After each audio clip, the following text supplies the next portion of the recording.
Malam itu, hujan turun deras dan hanya kami berdua di rumah. Aku tahu, orang lain mungkin akan menilai kami salah. Tapi kalau mereka tahu rasanya kesepian selama bertahun-tahun, mungkin mereka akan diam saja. Karena malam itu, batas antara perhatian dan godaan nyaris tak terlihat. Assalamualaikum warahmatullahi wabarakatuh. Halo teman-teman semua, apa kabar hari ini? Semoga kalian selalu diberi kesehatan, kebahagiaan, dan rezeki yang melimpah oleh Allah Subhanahu wa Ta'ala. Seperti biasa, sebelum mulai cerita, coba tulis dulu di kolom komentar. Kalian sedang menonton dari kota mana? Aku selalu senang banget membaca komentar kalian, karena ternyata banyak yang menonton dari berbagai daerah, bahkan dari luar negeri juga. Dan jangan lupa ya, dukung terus channel ini dengan subscribe, like, dan share videonya, supaya semakin banyak orang yang bisa belajar dari kisah nyata yang aku bagikan setiap malam. Karena malam ini, aku akan membawakan sebuah kisah yang sangat menyentuh hati. Kisah tentang seorang ibu mertua yang tampak kuat di luar, tapi sebenarnya sedang menahan kesepian yang dalam di hatinya. Tentang bagaimana perasaan diabaikan dan tak dianggap bisa perlahan mengikis kesetiaan, hingga akhirnya menuntun pada keputusan yang tidak pernah ia bayangkan sebelumnya. Sebuah kisah yang penuh emosi, penyesalan, dan pelajaran hidup bagi siapapun yang pernah merasa sendiri di tengah keluarga. Dan pertanyaannya adalah, apakah kesepian bisa membuat seseorang lupa akan batasan? Inilah kisah menemani ibu mertua di rumah. Yuk, kita mulai ceritanya. Namanya Laras Pramesti, 42 tahun. Seorang perempuan yang dari luar tampak sempurna, anggun, terawat, berkelas. Ia tinggal di rumah besar di kawasan elit Jakarta Selatan, dengan taman yang selalu harum bunga mawar dan dinding yang dipenuhi lukisan mahal. Namun di balik segala kemewahan itu, Laras hanyalah seorang istri yang kesepian. Dulu, Laras dikenal sebagai wanita yang ceria dan penuh cinta. Ia menikah di usia 23 tahun dengan Bima Ardiansyah, pria ambisius yang kini menjadi pengusaha properti ternama. Di awal pernikahan, hidup mereka penuh tawa dan rencana. Bima sering berkata, "Kita akan tua bersama, Ras. Kamu tinggal di rumah, aku yang akan bekerja keras buat kamu." Dan Bima benar-benar menepati janjinya. Tapi hanya separuhnya. Ia memang bekerja keras, hingga lupa bahwa di rumah ada seseorang yang menunggunya setiap hari. Selama bertahun-tahun, Laras belajar menjadi istri sempurna, sopan, setia, dan tidak menuntut. Ia mengurus rumah, memasak makanan kesukaan suaminya, bahkan tetap berdandan rapi setiap sore. Berharap Bima pulang tepat waktu, agar bisa makan malam bersama. Namun hampir setiap malam, yang datang hanya sunyi. Lembur lagi, Ras, urusan proyek baru, begitu alasan yang selalu sama. Telepon jarang diangkat, pesan hanya dibalas dengan satu kata. Oke, Laras bukan tipe istri yang suka curiga, tapi ia mulai merasa hidupnya seperti rutinitas tanpa makna. Setiap pagi ia membuka mata di kamar luas yang sepi, berjalan melewati ruang tamu yang dingin, duduk menatap taman sambil bertanya dalam hati, apakah ini yang disebut bahagia? Satu-satunya kebahagiaan Laras adalah Nadia, anak perempuan semata wayangnya. Namun sejak menikah dan pindah ke Solo, rumah itu semakin terasa kosong. Laras sering berbicara sendiri di ruang makan, hanya untuk memecah kesunyian. Sore itu, Laras duduk di balkon lantai 2, mengenakan daster satin lembut berwarna krem. Rambutnya yang hitam sedikit beruban di ujung, tapi wajahnya masih cantik. Cantik dengan cara yang tenang dan matang. Tangannya menggenggam cangkir teh yang mulai dingin. Dari kejauhan, suara azan maghrib terdengar. Ia menunduk pelan, matanya menerawang. Ya Tuhan, ya Tuhan, apakah aku sedang dihukum karena terlalu diam? Gumamnya lirih. Seketika matanya berkaca-kaca. Ia ingin menangis, tapi tidak tahu untuk siapa. Beberapa hari terakhir, satu-satunya orang yang sering berkunjung adalah Dimas, menantunya, suami dari Nadia. Pria muda berusia 30 tahun itu sopan, perhatian, dan selalu memanggilnya Bu dengan nada yang hangat. Setiap kali Dimas datang, rumah itu terasa sedikit hidup. Laras bisa tertawa lagi. Meski hanya sebentar, ia tidak tahu bahwa perhatian kecil dari Dimas yang membuatnya merasa dihargai itu perlahan akan menjadi awal dari badai besar yang mengubah seluruh hidupnya. Hari itu, udara Jakarta terasa lembab dan berat. Laras baru saja menerima telepon dari Nadia, anak sematawayangnya yang kini tinggal di Solo. Suara Nadia terdengar serak dan lemah. Ia terserang demam tinggi sejak 2 hari lalu. Laras panik, ingin segera berangkat menjenguk putrinya. Namun Bima, seperti biasa, sedang berada di luar negeri untuk urusan bisnis. Saat itulah, Dimas, suami Nadia, menawarkan diri. Biar saya yang antar, Bu. Mobil saya baru diservis. Perjalanan juga lebih tenang kalau ibu nggak sendirian. Laras sempat menolak, merasa tidak enak. Tapi Dimas bersikeras. Ia tahu Laras tidak terbiasa menyetir jauh. Akhirnya, pagi itu mereka berangkat bersama. Hanya berdua menuju Solo, menempuh jarak hampir 500 km. Perjalanan awal berjalan biasa saja. Dimas menyetir tenang, sementara Laras duduk di kursi penumpang, menatap keluar jendela. Hujan rintik membasahi kaca depan, membuat pemandangan jalan tol terlihat seperti lukisan kabur. Dimas, ujar Laras pelan.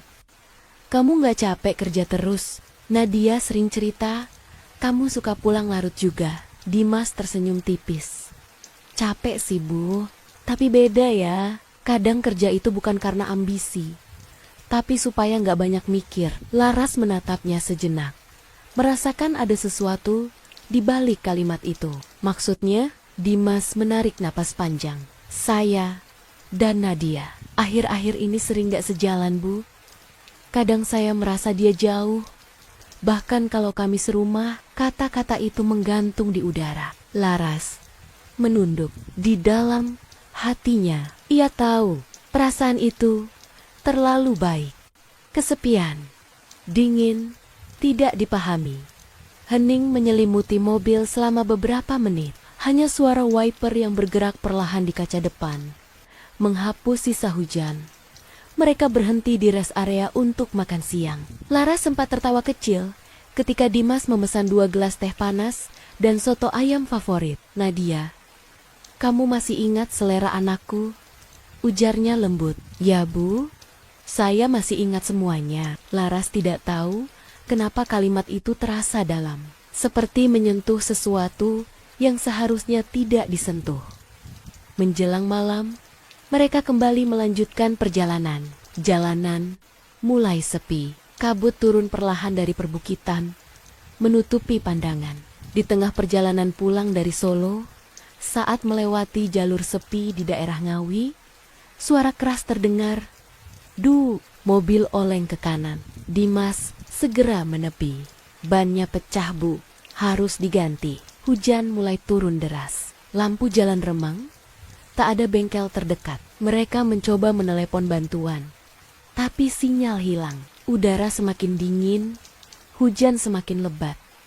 Bu, di depan kayaknya ada bangunan. Kita coba jalan ke sana aja. Ya, mungkin bisa numpang berteduh. Dengan jas hujan tipis dan koper kecil di tangan, Laras berjalan mengikuti Dimas di bawah hujan deras menuju bangunan tua bercahaya temaram. Sebuah hotel kecil, berdiri sunyi di tengah kabut. Resepsionis tua berkata dengan suara berat, tinggal 1 kamar. Nah, kalau mau, itu saja yang tersisa. Laras menatap Dimas, ragu, namun keadaan memaksa. Malam semakin larut, dan keputusan itulah untuk berbagi 1 kamar yang perlahan akan mengubah segalanya. Hujan masih belum reda. Bahkan semakin deras. Air menetes dari atap hotel tua itu, mengiringi langkah Laras dan Dimas, menyusuri lorong sempit dengan lampu kuning redup. Dindingnya terkelupas. Aroma lembab bercampur kayu tua menguap di udara. Kamar mereka berada di ujung koridor, nomornya 107. Satu-satunya kamar yang tersisa malam itu. Begitu pintu dibuka, aroma kapur berus menyambut. Di dalam hanya ada satu ranjang besar, meja rias kecil, dan jendela berdebu yang menatap keluar ke arah gelapnya hutan. Dimas menaruh koper dan mencoba menyalakan penghangat ruangan. Maaf, Bu, kayaknya ini hotel udah lama banget. Tapi daripada kehujanan di luar, ya, Laras tersenyum kaku. Nggak apa-apa, Mas. Yang penting bisa istirahat. Ia melepaskan kardigan yang basah, menggantungnya di kursi kayu. Rambutnya sedikit berantakan, menempel di leher. Dimas berpura-pura tidak memperhatikan, tapi matanya sempat terhenti sejenak. Ada sesuatu pada Laras malam itu. Kelelahan, ketenangan, dan kesepian yang entah kenapa terasa indah. Mas Dimas, kamu tidurlah di kasur. Aku di kursi aja. Gak bisa begitu, Bu. Saya yang laki-laki, ibu yang harus istirahat di kasur. Udah, gak usah diperdebatin. Jawab Laras lembut, mencoba tersenyum. Namun listrik tiba-tiba padam. Kamar itu langsung gelap. Hanya diterangi cahaya redup dari lilin kecil yang disediakan di meja. Di luar, suara petir menggema keras, diikuti denting air dari atap yang bocor di sudut ruangan. Laras terkejut kecil, refleks menatap Dimas. Aku benci petir, ujarnya lirih. Dimas mendekat, menenangkannya. Tenang, Bu, saya di sini. Enggak apa-apa. Suara hujan menelan sisa kata-kata mereka. Untuk beberapa menit, mereka hanya diam. Laras duduk di tepi ranjang, menatap lilin yang bergetar tertiup angin. Dimas duduk di kursi seberang, memperhatikan bayangan wajah Laras di dinding. Dalam cahaya redup itu, Laras tampak rapuh dan sangat manusiawi. Dimas, iya, Bu, apa kamu pernah merasa sendirian? Padahal kamu punya seseorang di rumah. Pertanyaan itu menembus ke dalam dada Dimas. Ia menarik napas pelan. Setiap hari, Bu, jawabnya. Saya rasa banyak orang menikah, tapi kehilangan arah. Lupa kenapa dulu saling memilih. Laras menatapnya. Ada sesuatu di balik tatapan itu. Bukan nafsu, tapi rasa dimengerti, rasa diperhatikan yang sudah lama hilang. Dan dalam keheningan malam itu, tanpa mereka sadari, batas mulai memudar. Ketika petir kembali menyambar, Laras sedikit terlonjak. Dimas spontan menggenggam tangannya. Hangat, kuat, tapi juga ragu. Laras tidak menariknya. Ia hanya menatap jemari mereka yang kini saling bertaut, lalu menatap wajah Dimas. Waktu seolah berhenti. Suara hujan menjadi samar. Tidak ada kata, hanya tatapan panjang yang penuh luka dan kerinduan. Dan dari situ, jarak di antara mereka menghilang. Malam itu, di kamar bernomor 107, dua hati yang kosong saling mencari kehangatan dalam cara yang salah. Tidak ada yang berniat mengkhianati, tapi kesepian kadang lebih berbahaya daripada kebohongan. Pagi datang perlahan, diiringi cahaya abu-abu yang menembus tirai tipis kamar nomor ke-107. Hujan sudah berhenti, tapi udara masih dingin dan lembab. Aroma kopi dari dapur hotel samar-samar tercium, bercampur bau kayu basah. Laras terbangun dengan kepala berat, pandangannya berkeliling sejenak, mencoba memahami di mana ia berada. Kain sprei berantakan, suara angin berdesir lembut dari celah jendela, dan di kursi dekat meja, Dimas tertidur dengan posisi miring, masih mengenakan kemeja kusut dari malam sebelumnya. Laras menatapnya lama, ada rasa hangat yang samar, tapi segera disusul gelombang rasa bersalah yang menyesakkan dada. Ia menutup wajah dengan kedua tangan. "Yah, Tuhan, apa yang sudah aku lakukan?" bisiknya lirih. Setiap detik dari malam itu terputar kembali di kepalanya. Tatapan, genggaman, keheningan, dan dosa yang kini tak bisa dihapus. Ia ingin percaya bahwa semua itu hanya mimpi, tapi kulitnya masih bisa merasakan sisa sentuhan yang nyata.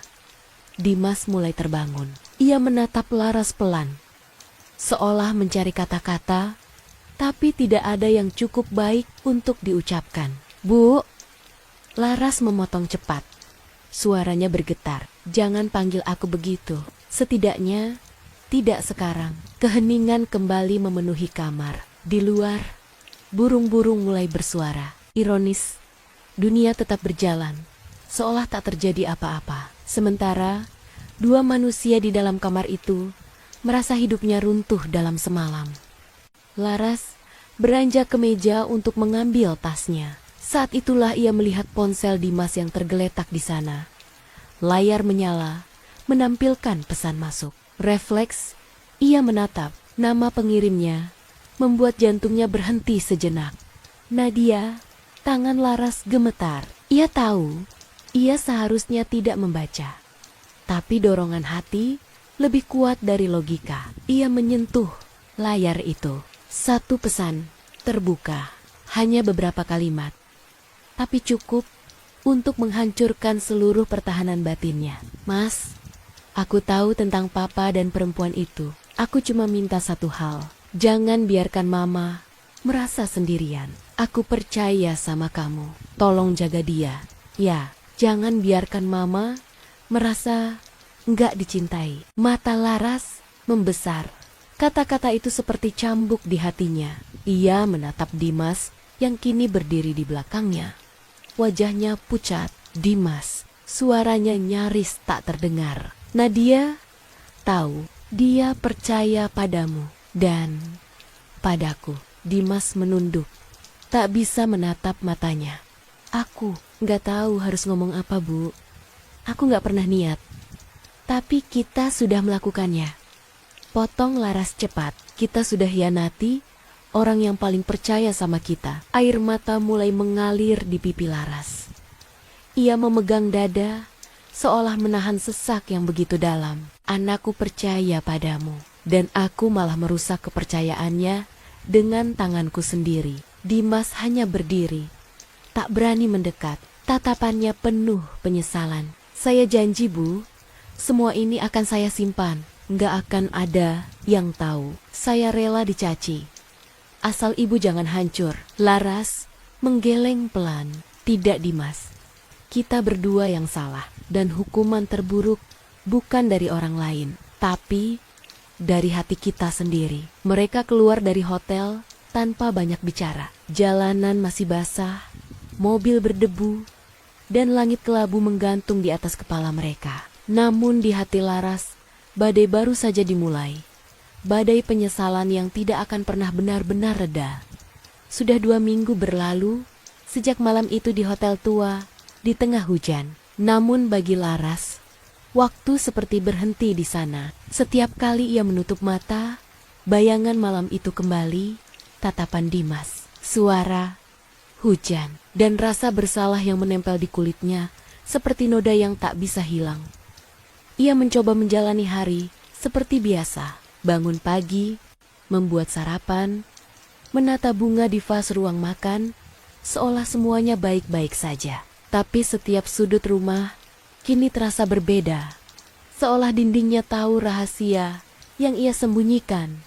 Suaminya, Bima, akhirnya pulang dari luar negeri. Wajahnya tampak lelah, namun Laras justru tak mampu menatapnya lama. Ada rasa takut, bukan karena Bima akan tahu, tapi karena dirinya sudah tak layak lagi disebut istri. Saat Bima berbicara, Laras hanya menjawab singkat. Saat Bima tertawa, ia memaksakan senyum. Dan ketika Bima menyentuh tangannya, tubuhnya menegang, seolah disentuh oleh kenyataan yang ia hindari. Di sisi lain, Dimas juga mulai menjauh. Ia jarang datang ke rumah. Jikapun datang menjemput Nadia, Tatapannya pada Laras hanya sekilas. Cepat, kaku, seperti dua orang asing yang berpura-pura tidak saling mengenal. Namun justru diam itulah yang menyiksa keduanya paling dalam. Suatu sore, Laras berdiri di balkon, tempat ia biasa menunggu suaminya pulang. Langit berwarna jingga, dan udara lembab membawa aroma hujan dari kejauhan. Di tangannya, secangkir teh sudah dingin. Ia menatap jauh ke taman, berbisik pada dirinya sendiri, "Aku yang minta kehangatan, tapi yang kudapat justru api." Air matanya menetes pelan. Tidak ada yang tahu. Tidak ada yang mendengar. Ia menulis doa di hatinya, memohon agar Tuhan mengampuni dosa yang lahir dari kesepian. Beberapa hari kemudian, Nadia datang berkunjung bersama Dimas. Mereka tampak seperti pasangan normal, tertawa, saling menatap, dan memanggil mama dengan suara lembut. Tapi bagi Laras, setiap senyum Nadia adalah pisau kecil yang menembus hati. "Mas Dimas, bantu mama benerin lampu ruang tamu." "Ya," ujar Nadia ringan. Dimas mengangguk, lalu berjalan melewati Laras dengan tatapan yang ia hindari. Sekilas, mata mereka bertemu. Hanya sepersekian detik, tapi cukup untuk membuat dada Laras bergetar. Ada banyak hal yang ingin ia katakan. Maaf, penyesalan, doa, tapi lidahnya keluh. Malamnya, setelah mereka pulang, Laras duduk di kamar gelap sendirian. Ia menatap cermin, melihat bayangan dirinya yang tak lagi ia kenal. "Siapa aku sekarang?"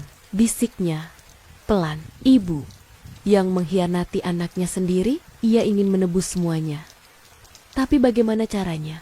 Jika dosa itu tak bisa dihapus tanpa menyakiti mereka yang tak bersalah. Satu-satunya hal yang bisa ia lakukan hanyalah diam. Diam dan hidup dengan rasa bersalah sebagai penebusan.